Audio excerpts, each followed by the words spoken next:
Assalamualaikum, salam sejahtera murid-murid sekalian. Hari ini kita akan teruskan pelajaran matematik tahun 5 KSSR Semakan 2017.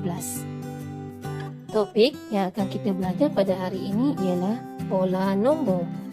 Murid-murid boleh merujuk di dalam buku teks masing-masing, muka surat 12 dan juga muka surat 13. Kita akan sama-sama membincangkan contoh-contoh yang terdapat di dalam buku teks. Diharapkan di akhir pembelajaran ini, murid-murid dapat yang pertama sekali menyatakan pola nombor. Dan yang kedua, murid-murid dapat melengkapkan susunan pola nombor. Baik, sekarang kita lihat contoh yang pertama di dalam buku teks kamu berbunyi nilai nombor semakin besar. Ini pola nombor tertib menaik. Setiap nilai nombor bertambah 8. Jadi, ini pola nombor tertib menaik 88. Ada dua perkara yang murid-murid perlu pastikan di dalam sesuatu pola nombor. Yang pertama, murid-murid haruslah memastikan ianya tertib menaik ataupun tertib menurun. Yang kedua pula ialah murid-murid perlu mengenal pasti berapa banyakkah menaik atau menurunnya pola nombor tersebut. Di dalam contoh yang diberikan, pola nombor ini menaik dalam susunan 88. Baik. Cara kita mendapat berapa banyak perbezaan di antara dua nombor di dalam pola nombor ini ialah dengan cara kita melihat daripada rumah sa. Okey, rumah sa di sini ialah sifar. Sifar. Yang nombor yang kedua, nombor sa-nya ialah 8. Bagi nombor yang ketiga, nilai tempat sa-nya ialah 6. Dan bagi nombor yang keempat, nilai sa-nya ialah 4. Maka di situ terdapat perubahan di dalam nilai digit sa. Begitu juga di dalam digit puluh juga berlaku perubahan, iaitu 1, 2 dan 3. Jadi, kita baca sekali kedua-dua digit ini, iaitu 10, 18, 26 dan 34. Dan kita dapati daripada nombor 10 ke nombor 18 terdapat perubahan sebanyak 8. Begitu juga daripada 18 kepada 26 juga perbezaan sebanyak 8. Dan 26 kepada 34 perbezaannya juga 8. Maka dapatlah kita buat kesimpulan ini pola nombor tertib menaik 88. Jadi, murid-murid bolehlah menggunakan ayat seperti berikut untuk menyatakan sesuatu pola nombor. Kita katakan pola nombor ini ialah tertib menaik ataupun menurun. Murid-murid perlu pilih di antara menaik atau menurun. Kemudian nyatakan sama ada dia menaik atau menurun sebanyak 1, 1, 10, 10, 100, 100, 1000, 1000, 10,000, 10,000 ataupun 100,000, 100,000.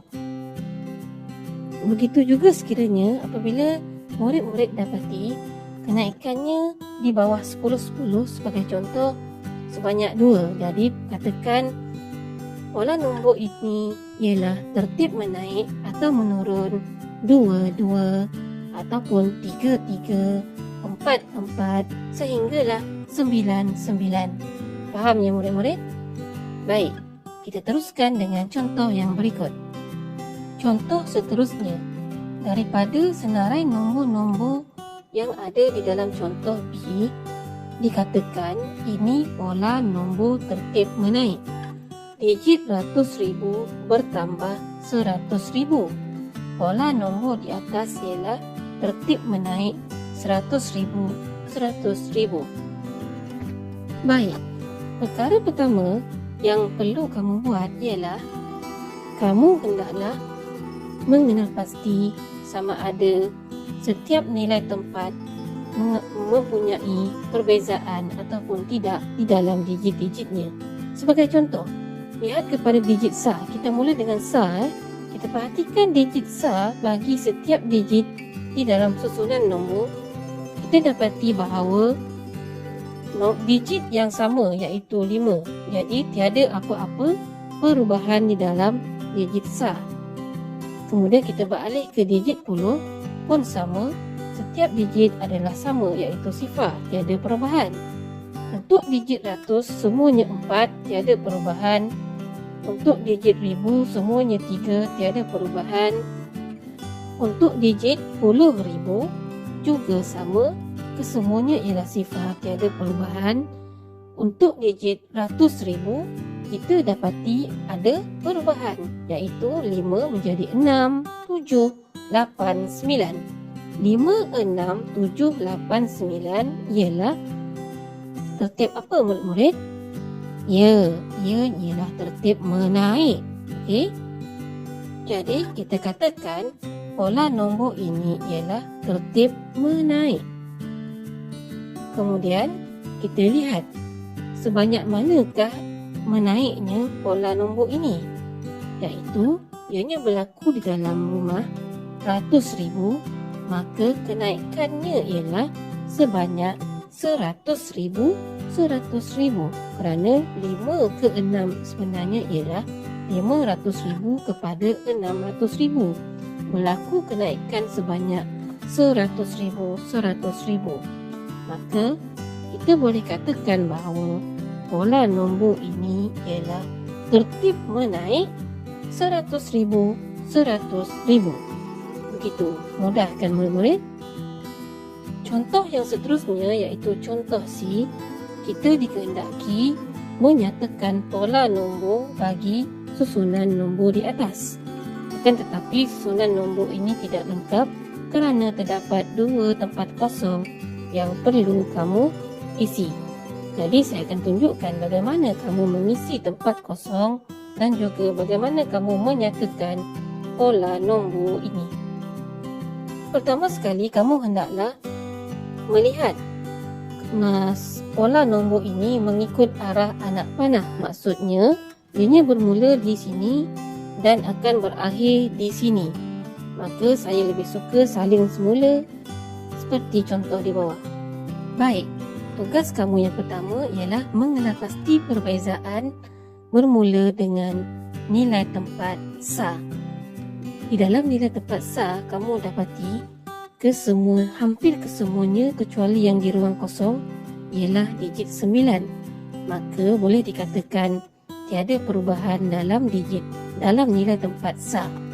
Untuk nilai tempat puluh juga sama, kesemua digit yang ada ialah 4, jadi tiada perubahan.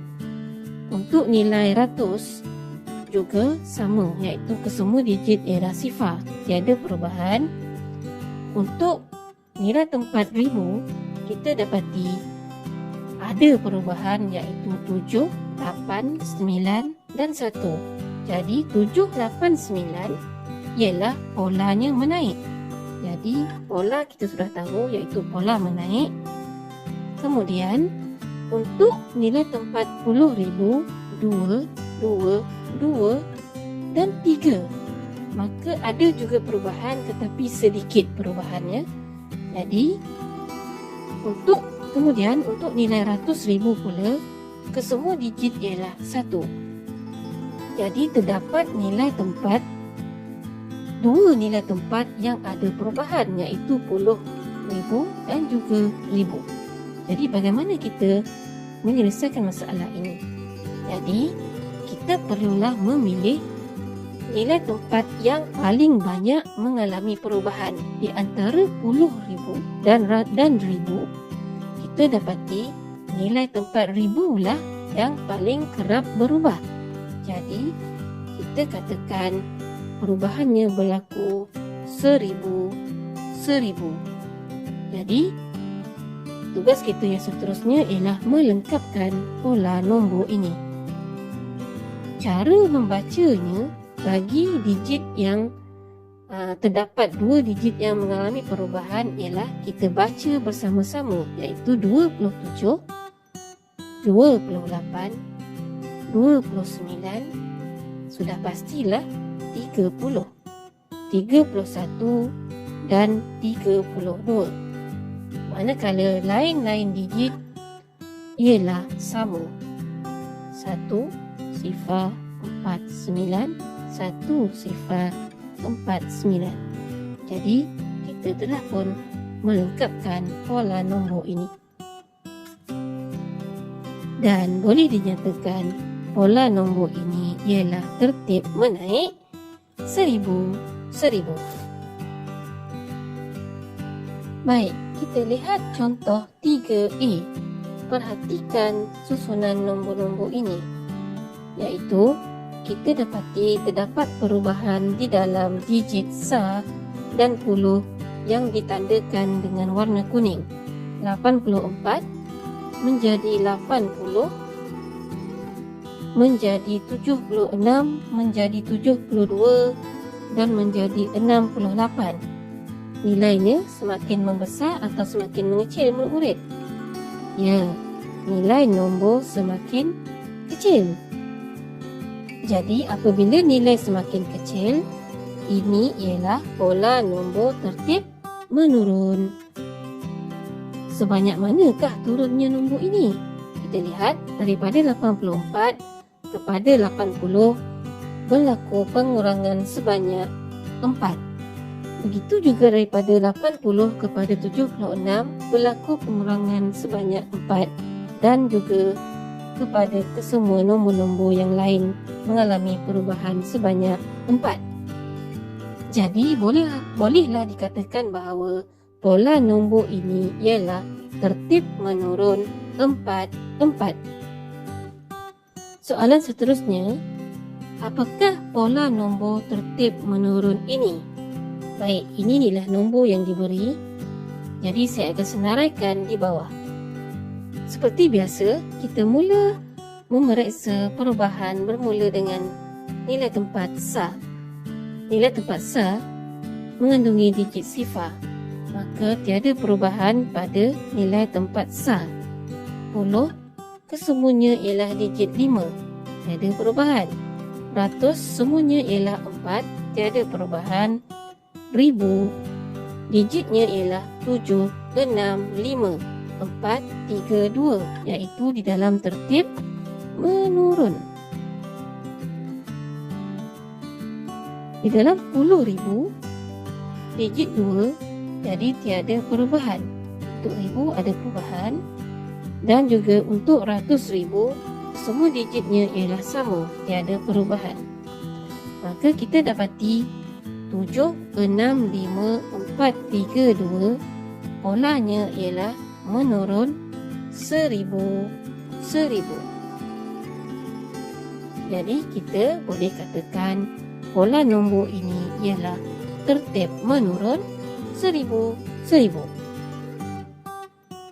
Dan juga untuk contoh yang terakhir, kamu dikehendaki bilang menurun 10,000 lengkapkan garis nombor ini.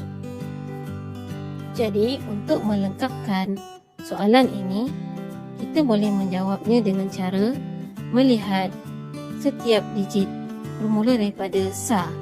Sa tiada perubahan, 10 tiada perubahan, ratus tiada perubahan, ribu tiada perubahan, 10,000 terdapat perubahan.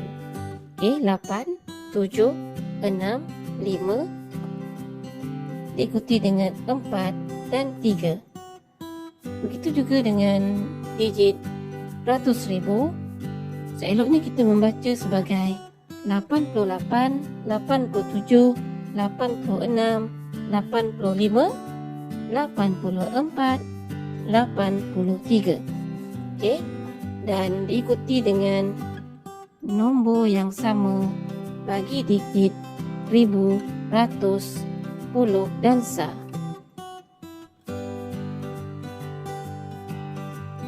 Dan kita telah berjaya melengkapkan ruang kosong ini.